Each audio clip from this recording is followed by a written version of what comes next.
ಮುಖ್ಯಮಂತ್ರಿ ಸಿದ್ದರಾಮಯ್ಯನವರು ಮೊನ್ನೆಯಷ್ಟೇ ಬಜೆಟ್ ಮಂಡನೆ ಮಾಡಿದರು.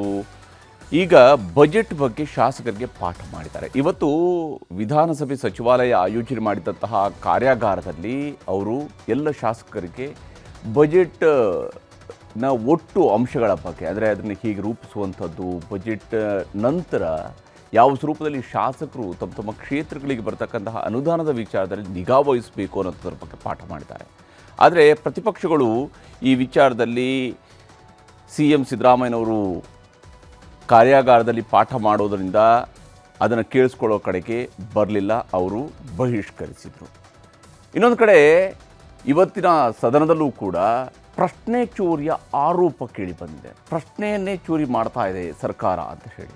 ಮತ್ತೊಂದು ಕಡೆ ಮೈಸೂರು ರೇಷ್ಮೆ ಸೀರೆ ಕಾರ್ಖಾನೆಯನ್ನು ಮುಚ್ಚುತ್ತಾರೆ ಅನ್ನುವಂತಹ ವಿಚಾರವೂ ಕೂಡ ಕಲಾಪದಲ್ಲಿ ಕಾವೇರಿದ ಚರ್ಚೆಗೆ ಕಾರಣ ಆಯಿತು.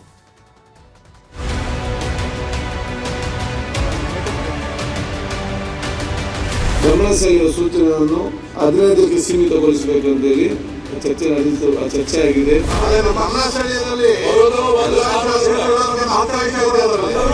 ಉತ್ತರ ಕೊಡ್ಲಿಕ್ಕೆ ಅಸಹಾಯಕರಾಗಿದೆಯೋ ಅಥವಾ ಪ್ರಶ್ನೆ ಚೋರಿ ನಡೀತಾ ಇದೆಯೋ ಗೊತ್ತಿಲ್ಲ. ಬಜೆಟ್ ಮಂಡನೆ ಬಳಿಕ ಶುರುವಾದ ಮೊದಲ ದಿನ ವಿಧಾನಸಭಾ ಅಧಿವೇಶನದಲ್ಲಿ ಪ್ರಶ್ನೆ ಚೋರಿ ಆರೋಪ ಮಾಡಿದ್ದಾರೆ ಬಿಜೆಪಿ ನಾಯಕರು. ಪ್ರತಿಯೊಬ್ಬ ಶಾಸಕನು ತುರ್ತು ಸಂದರ್ಭಗಳಲ್ಲಿದ್ದಾಗ ಕ್ಷೇತ್ರದ ಸಮಸ್ಯೆ ಹೇಳಿ ಪರಿಹಾರ ಪಡೆಯಬೇಕು. ಇದಕ್ಕಂತಾನೆ ಗಮನ ಸೆಳೆಯುವ ಸೂಚನೆ ನಿಯಮವಿದೆ. ಕನಿಷ್ಠ 40ರಿಂದ 50 ಪ್ರಶ್ನೆಗಳನ್ನ ಕೇಳಲು ಅವಕಾಶವಿತ್ತು. ಈಗ 15ಕ್ಕೆ ಇಳಿಸ್ತಿದ್ದೀವಿ ಅಂತ ಸ್ಪೀಕರ್ ಹೇಳಿದ್ರು. ಇದರಿಂದ ಕೆರಳಿದ ಬಿಜೆಪಿ ಶಾಸಕರು ಪ್ರಶ್ನೆ ಚೋರಿ ಆಗ್ತಿದೆ ಅಂತ ಸಿಟ್ಟು ಹೊರಹಾಕಿದ್ರು. ಇವತ್ತು BSc ಮೀಟಿಂಗ್ ನಲ್ಲಿ ಎಲ್ಲ ನಮ್ಮ ಹಿರಿಯ ಸದಸ್ಯರುಗಳು, ಸಚಿವರುಗಳು ಚರ್ಚೆ ಮಾಡಿ ಗಮನ ಸೆಳೆಯುವ ಸೂಚನೆಯನ್ನು 15ಕ್ಕೆ ಸೀಮಿತಗೊಳಿಸಬೇಕಂತೇಳಿ ಚರ್ಚೆ ಆಗಿದೆ. ಅದಕ್ಕೆ ನಾವು ತಗೊಳ್ಳುದಿಲ್ಲ. BSc ಅಲ್ಲಿ ಮಾತಾಡೋರೆಲ್ಲ ಯಾವ ಬೇಕಾದ್ರೂ ಎದ್ದು ನಿಂತ್ಕೊಂಡು ಮಾತಾಡ್ತಾರೆ. ನಮ್ಗೆ ಇರೋವಂಥದ್ದೇ ಗಮನ ಸೆಳೆಯೋದ್ರಲ್ಲಿ ಬಿಟ್ರೆ ಇನ್ನು ಪ್ರಶ್ನೆಯಲ್ಲಂತೂ ನಮ್ದಂತೂ ಬರೋದೇ ಇಲ್ಲ ಬಿಡ್ರಿ. ಯಾರ್ಯಾರ್ದೋ ಲಾಟ್ರಿ ಗಮನ ಸೆಳೆಯೋದಲ್ಲಿ ಮಾಡಿದ್ರೆ ಅವರ ಕ್ಷೇತ್ರ ಯಾರು ಇದ್ ಮಾಡ್ತಾರೆ. ರಾಜ್ಯದ ಕ್ವಶನ್ ಗಳನ್ನು ಯಾರು ಕೇಳಿದರೆ ಅದನ್ನ ಸ್ಟಾರ್ ಹಾಕ್ಲಿಕ್ಕೆ, ಅದನ್ನ ಲಾಟ್ ಹಾಕ್ಲಿಕ್ಕೆ ಬಿಟ್ಟಿಲ್ಲ.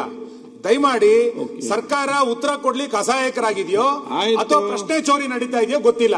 ದಯಮಾಡಿ ನಾಳೆಯಿಂದ ಸರಿ ಮಾಡ್ತೀರಿ ನೀವು ಹೇಳಿದಿರಿ. ಆದ್ರೆ ನಾಳೆಯಿಂದ ಸ್ಟಾರ್ ಆಗಿದ್ದನ್ನು ಕೂಡ ಒಂದ್ಸರಿ ಇದನ್ನ ಮರುಪರಿಶೀಲಿಸಿ ಸರಿ ಮಾಡಬೇಕು. ಇನ್ನು ವಿಶ್ವವಿಖ್ಯಾತ ಮೈಸೂರು ರೇಷ್ಮೆ ಸೀರೆ ತಯಾರಿಸೋ KSICಯನ್ನ ಸರ್ಕಾರ ಮುಚ್ಚಲು ಹೊರಟಿದೆ ಅಂತ ಬಿಜೆಪಿಯವರು ಆರೋಪಿಸಿದ್ರು. ಜೊತೆಗೆ ಅಲ್ಲಿ ಕೆಲಸಕ್ಕೆ ಸೇರೋ ಹೊಸಬರಿಗೆ ಬರೀ 3,000 ರೂಪಾಯಿ ವೇತನ ಕೊಡ್ತಿದ್ದಾರೆ ಅಂತ ವಿಪಕ್ಷ ನಾಯಕ ಅಶೋಕ್ ಆರೋಪಿಸಿದ್ರು. ಅಚ್ಚರಿ ಅಂದ್ರೆ ಬಿಜೆಪಿಯವರ ಮಾತಿಗೆ ಸಚಿವ ಭೈರತಿ ಸುರೇಶ್ ಕೂಡ ದನಿಯಾಗಿ ಸರ್ಕಾರಕ್ಕೆ KSIC ಮುಚ್ಚದಂತೆ ಕಿವಿ ಹಿಂಡಿದ್ರು. ಇದರ ಮಧ್ಯೆ ಜಮೀರ್ ಅಹಮದ್ ಅಶೋಕ್ ಅವರ ಮಧ್ಯೆ ವಾಕ್ ಸಮರವೇ ನಡೆಯಿತು. ಅಧ್ಯಕ್ಷರೇ, ಅಲ್ಲಿ ಕೆಲಸ ಮಾಡ್ತಾ ಇದಾರಲ್ಲ, 3,000 ರೂಪಾಯಿ ಕೆಲಸ ಮಾಡ್ತಾ ಇದ್ದಾರೆ. ಅವರೇನೋ ಇರ್ಮೆ ಗರಿಮೆ ಅಂದ್ರಲ್ಲ, 3,000 ರೂಪಾಯಿ ಕೆಲಸ ಮಾಡ್ತಾ ಇದ್ದಾರೆ. ನಾನು ಹೇಳ್ತೀನಿ, ಇಷ್ಟಾದ್ಮೇಲೆ ಎಷ್ಟು ಲಾಭ ಮಾಡಿದ್ದಾರೆ ಅಧ್ಯಕ್ಷರೇ? 96 ಕೋಟಿ ಲಾಭ ಮಾಡಿದ್ದಾರೆ ಈ ವರ್ಷ. 96 ಕೋಟಿ ಲಾಭ ಮಾಡಿದ್ದಾರೆ, ಲೆಕ್ಕ ಹಾಕೊಳ್ಳಿ. ಅಂತ ಸಂಸ್ಥೆನ ಮುಚ್ಚಕ್ ಹೊರಟಿದ್ದಾರೆ. ಅವತ್ತಿಂದ ತಮ್ಮ ಸರ್ಕಾರ ಇತ್ತಿಲ್ಲ 4 ವರ್ಷ, ಅವಾಗ ಮಾಡ್ಬೋದಾಗಿತ್ತು. ತಮ್ಮದೇ ಸರ್ಕಾರ ಇತ್ತಿಲ್ಲ, ಅಷ್ಟು ಬಡವ್ರ ಬಗ್ಗೆ ಮಾಡ್ಬೋದಾಗಿತ್ತು. ಅವತ್ತು ಬಡ್ಜೆಟ್ ಇತ್ತು 2 ಲಕ್ಷ ಆಯ್ತು. ಇವತ್ತು 4.5 ಲಕ್ಷ ಮಾಡಿದಿರಲ್ಲ. ನಿಮ್ದು ಸಂಬಳ ಎಲ್ಲ ಜಾಸ್ತಿ ಮಾಡ್ಕೊಂಡಿದ್ದೀರಾ. ಅವ್ರ ಸಂಬಳ ಜಾಸ್ತಿ ಮಾಡ್ಬೇಕು ಅಂತ ಜ್ಞಾನ ಬೇಕಲ್ಲ ಸರ್ಕಾರಕ್ಕೆ? ಬೇಕಲ್ಲ ಜ್ಞಾನ. ಯಾವ್ದೋ ನ್ಯೂಸ್ ಪೇಪರ್ ಓದಿದೆ ಸಭಾಧ್ಯಕ್ಷರೇ, KSICನ ಮುಚ್ತೀರಿ ಅಂತ ಯಾರೋ ಅಧಿಕಾರಿಗಳು ಹೇಳಿದ್ರು ಸಭಾಧ್ಯಕ್ಷರೇ. ಅದಾಗಬಾರ್ದು ಸಭಾಧ್ಯಕ್ಷರೇ. ಅದಕ್ಕೆ ಬಹಳಷ್ಟು ಇತಿಹಾಸ ಇರುವಂತದ್ದು KSIC. ಇದನ್ನ ಮುಂದುವರಿಸಿ ಸಂಬಳ ಬೇಕಾದ್ರೆ ಜಾಸ್ತಿ ಕೊಡಿ, ಸೀರೆ ರೇಟ್ ಬೇಕಾದ್ರೆ ಜಾಸ್ತಿ ಮಾಡಿ ಸಭಾಧ್ಯಕ್ಷರೇ. ಅದಕ್ಕೆ ಇನ್ನೂ ಉತ್ತೇಜನ ಕೊಟ್ಟು ಸರ್ಕಾರದಲ್ಲಿ ಇನ್ನೊಂದಷ್ಟು ದುಡ್ಡು ತಗೊಂಡು ಆ ಫ್ಯಾಕ್ಟರಿನ ಉದ್ಧಾರ ಮಾಡಕ್ ಮಾಡಲಿ ಸಭಾಧ್ಯಕ್ಷರೇ. ಇದರ ಜೊತೆಗೆ ನಿವೃತ್ತ ಸೈನಿಕರಿಗೆ ಭೂಮಿ ಹಂಚಿಕೆ ಮಾಡಿಲ್ಲ ಅನ್ನೋದು, ಬೆಂಗಳೂರು ಸುತ್ತಲೂ ಖಾತೆ ನೋಂದಣಿಗೆ ತಡೆ ಹಿಡಿದಿರೋದನ್ನು ಸದನದಲ್ಲಿ ಬಿಜೆಪಿಯವರು ಪ್ರಶ್ನಿಸಿದ್ರು. ಇದಕ್ಕೆ ಕಂದಾಯ ಸಚಿವರು ಉತ್ತರ ಕೊಟ್ಟರು. ಇದಾದ ಮೇಲೆ ಶಾಸಕರಿಗಾಗಿ ಇದೇ ಮೊದಲ ಸಲ ರಾಜ್ಯದ ಇತಿಹಾಸದಲ್ಲಿ ಬಜೆಟ್ ಅನುದಾನದ ಅನುಮೋದನೆ ಬಿಡುಗಡೆ ಬಗ್ಗೆ ಚರ್ಚೆ ನಡೆಸಲು ತರಬೇತಿಯನ್ನ CM ಆಯೋಜಿಸಿದ್ರು. ಹೀಗಾಗಿ ಅಧಿವೇಶನವನ್ನ ನಾಳೆಗೆ ಮುಂದೂಡಿದ್ರು. ಆದರೆ ಬಜೆಟ್ ಅನುದಾನದ ಅನುಮೋದನೆ, ಬಿಡುಗಡೆ, ಬಳಕೆ ಬಗ್ಗೆ ತರಬೇತಿ ಪಡೆಯೋ ಶಿಬಿರಕ್ಕೆ ಒಬ್ಬ ಬಿಜೆಪಿ ಶಾಸಕರು ಹೋಗ್ಲಿಲ್ಲ. ಸರ್ವಪಕ್ಷ ಶಾಸಕರನ್ನು ತರಬೇತಿಗೆ ಸ್ಪೀಕರ್ ಸಭಾಪತಿ ಆಹ್ವಾನಿಸಿದ್ರು, ಬಿಜೆಪಿಯವರು ಬಹಿಷ್ಕರಿಸಿದ್ರು. ಇದಿಷ್ಟು ಇವತ್ತಿನ ವಿಧಾನಸಭಾ ಬಜೆಟ್ ಅಧಿವೇಶನದ ಹೈಲೈಟ್ಸ್. Bureau report, news 18.